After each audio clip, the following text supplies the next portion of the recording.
श्री स्वामी समर्थ नमस्कार। आज आपण कार्तिक स्वामी दर्शन याबद्दलची संपूर्ण माहिती, यंदा कार्तिक स्वामी दर्शनाचा योग कधी आहे, ही पर्वणी आपण कशी साधावी, लक्ष्मी प्राप्तीसाठी कार्तिक स्वामीच्या दर्शनाचा विधी, ह्या वर्षी कार्तिक स्वामींचे दर्शन कुठल्या 5 तासांमध्येच घ्यावे, महिलांनाही ह्या 5 तासात कार्तिक स्वामीचे दर्शन घेता येईल, हे सर्व जाणून घेण्यासाठी व्हिडिओ कृपया संपूर्ण बघावा। धनलाभ होण्यासाठी कार्तिक स्वामीच्या कुठल्या सेवा कराव्यात, जेणेकरून आर्थिक अडचणी, कर्जात बुडालेल्या व्यक्तींना कार्तिक स्वामीचे पर्वणी काळात अवश्य दर्शन घ्यावे, ही संपूर्ण माहिती आपण आजच्या व्हिडिओमध्ये बघूया। कार्तिक स्वामी हे भगवान शिवशंकर आणि पार्वती मातेचे ज्येष्ठ चिरंजीव म्हणजेच गणपती बाप्पाचे ते ज्येष्ठ भ्राता आहे। कार्तिक महिन्यात पौर्णिमेला जेव्हा कृतिका नक्षत्र येते तेव्हा श्री कार्तिकेयाचे दर्शन घेण्याचा शुभकाल मानला जातो। कार्तिक स्वामी हे बल, बुद्धी, साहस आणि यशस्वीतेचे प्रतीक मानले गेलेले आहेत। ते शिवगणांचे सेनापती आहेत, त्यामुळे त्यांची सेवा केल्यास ज्ञान संपन्न होते व आपले कुठलेही कार्य यशस्वी होते। भगवान कार्तिकेय हे सर्व शुभ गुणांचे अधिपत्य आहे। आपण जर या वर्षीच्या पर्वणी काळात कार्तिक स्वामीचे दर्शन घेतले तर आपल्याला धनसंपत्ती प्राप्त होते। कार्तिक स्वामींचे दर्शन घेतल्यानंतर संपूर्ण वर्ष आपल्याला धन लाभाचे जाते, असा अनेकांचा वर्षानुवर्षाचा अनुभव आहे। जे कोणी मनुष्य आर्थिक अडचणीत असतील किंवा कर्जात बुडालेले असतील त्यांनी या पर्वणी काळात अवश्य श्री कार्तिक स्वामींचे दर्शन घ्यावे व कार्तिक स्वामींना आगामी वर्ष हे आर्थिक लाभाचे जावो ही प्रार्थना करावी। या मागे श्रद्धा असणे अति आवश्यक आहे। स्त्रियांनाही वर्षातून फक्त ह्या पर्वणी काळातच कार्तिक स्वामींचे दर्शन घेता येते,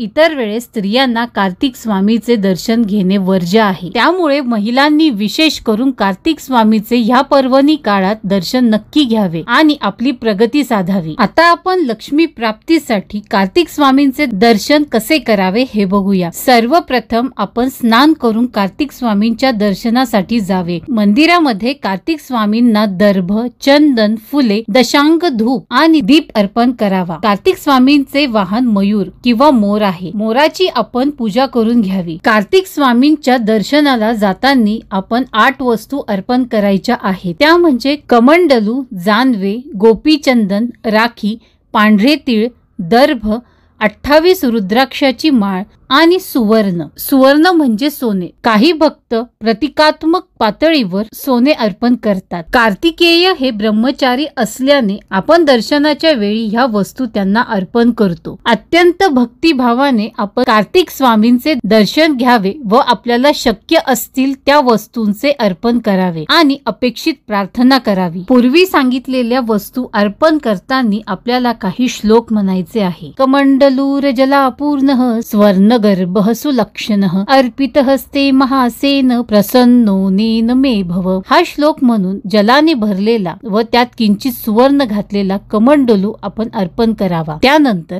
ब्रह्मासूत्र महादिव्यम प्रीतयेते मयार्पितम ब्रह्मजन्मास्तु मे देव ब्रह्मसूत्र समर्पणात। ब्राह्मण जन्म प्राप्ती करता या श्लोकाने जानवे अर्पण करावे। त्यानंतर गोमती तीर संभूता गोपी वापी समुद्भवा मृतर्पिता मया तुभ्यम ब्रह्मजन्मात पये गुह। हा श्लोक म्हणून गोपीचंदन अर्पण करावे। त्यानंतर उपवीतानि शुभ्राणि पवित्राणि शिवात्मज पूरतस्तेर्पया मध्य प्रसादार्थ तव प्रभो। हा श्लोक म्हणून पोवते म्हणजेच राखी अर्पण करावी। त्यानंतर तिलाः काश्चप संभूतास्तिलाः पापहराः स्मृताः पादयोरपितास्तेद्य सर्व पापापनुत्ते।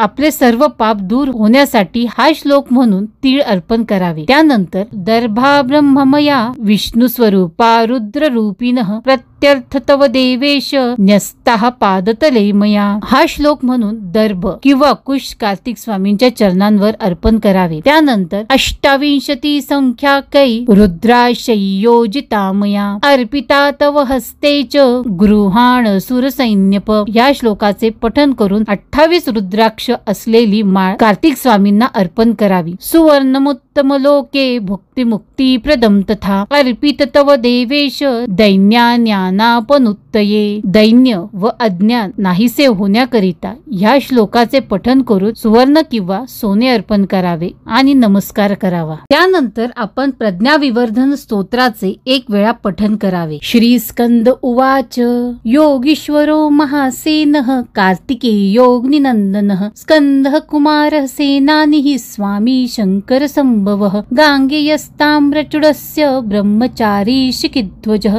तार्कारी रूमा पुत्रः क्रौचारातिषडाननः शब्द ब्रह्मा स्वरूपश्च सिद्ध सरस्वतो गुरुः सनत्कुमार भगवान भोगमोक्षं प्रदप्रभुः शरजन्मागनाधीश पूर्वजो मुक्तिमार्गकृत सर्वगण प्रणेताच वांछितार्थ प्रदर्शनः 28 नामानि मदीयानि च यः पठेत प्रत्युष्ये श्रद्धायुक्तो मुको वाचस्पतिर्भवेत् महामन्त्रानीति मम नामानि कीर्तयेत् महाप्रज्ञामवाप्नोति नात्र कार्या विचारणा इति श्री स्कंद पुराणे कार्तिकेय महात्म्ये प्रज्ञाविवर्धन स्तोत्रम संपूर्णम। प्रज्ञाविवर्धन स्तोत्रामध्ये कार्तिक स्वामींच्या 28 नावांचा उल्लेख केलेला आहे। या स्तोत्राचे पठन केल्यास अधिक उत्तम। सर्व विद्यार्थ्यांनी विद्याप्राप्तीसाठी पठन अवश्य करावे। विद्याप्राप्तीसाठी सर्व विद्यार्थ्यांना आणि स्पर्धा परीक्षा किंवा आपण इतर परीक्षा देत असाल तर त्यामध्ये यश मिळवण्यासाठी वरील आय बटन वर प्रज्ञाविवर्धन स्तोत्राचे 28 वेळा पठन करण्याची सेवा देत आहे। कृपया ती चेक करावी आणि डिस्क्रिप्शन बॉक्स मध्येही ती सेवा देत आहे। कृपया विद्यार्थ्यांनी ही सेवा अवश्य करावी। विद्यार्थ्यांनी कार्तिक स्वामीचे दर्शनही या पर्वणी काळात अवश्य घ्यावे, ज्यामुळे त्यांना विद्या प्राप्ती आणि त्यांच्या शिक्षणात यश मिळेल। कार्तिक स्वामी दर्शनाच्या पर्वणी काळात मद्यपान मांसाहार वर्ज्य करावा। या दिवशी ब्रह्मचर्य पालनही करावे। कार्तिक स्वामींच्या दर्शनाच्या वेळेस कुठला उपाय करावा हे बघूया। रात्री चंद्रोदयाच्या वेळेस पार्वती, संभूती, प्रीती, संतती, अनसूया व क्षमा या 6 कृतिकांचे स्मरण करून आपल्या घराच्या प्रवेशद्वाराच्या मागील बाजूस म्हणजे दरवाजाच्या आतील बाजूस अष्टगंधाने कार्तिकेय, खडगी, वरुण, हुताशन व सुशक अशी नावे लिहावीत व त्या नावांची आपण हळद, कुंकू, अक्षता, धूप आणि दीप दाखवून पूजा करावी। हा उपाय केल्याने घरात धनधान्य, शौर्य, धैर्य वाढीस लागते, म्हणून सर्वांनी चंद्रोदयाच्या वेळेस हा उपाय नक्की करावा। आता आपण कार्तिक स्वामींची कुठली सेवा करावी हे बघूया। कार्तिक गायत्री मंत्राचा आपण कमीत कमी 108 वेळा जप करावा। मंत्र ओम षण्मुखाय विद्महे महासेनाय धीमहि तन्नो षष्ठ प्रचोदयात।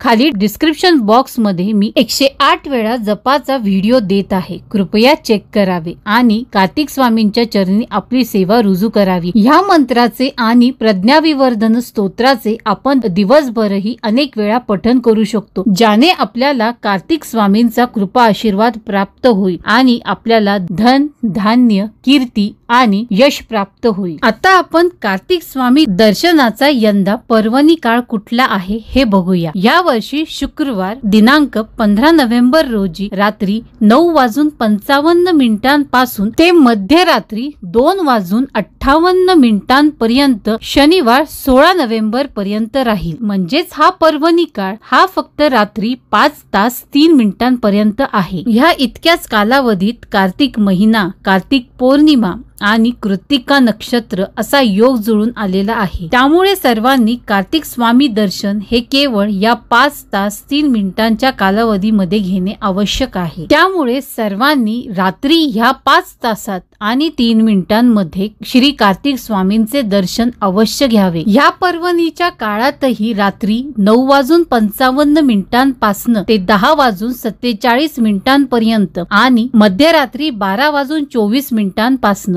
ते 1 वाजेपर्यंत हा अधिक जास्त शुभकाळ मानला आहे। कार्तिक स्वामींचे मंदिर हे अत्यंत दुर्मिळ आहे, त्यामुळे जर आपल्या जवळपास मंदिर नसेल तर श्री स्वामी समर्थ महाराजांच्या मंदिरात कार्तिक स्वामींचे दर्शन घ्यावे। माहिती जर आवडली असेल आणि चॅनलवर आपण नवीन असाल तर कृपया आपल्या चॅनलला सबस्क्राईब करावे आणि सर्वांनी जास्तीत जास्त हा व्हिडिओ शेअर, लाईक आणि कमेंट करावे, जेणेकरून सर्वांपर्यंत ही दुर्मिळ माहिती पोहोचेल। श्री स्वामी समर्थ।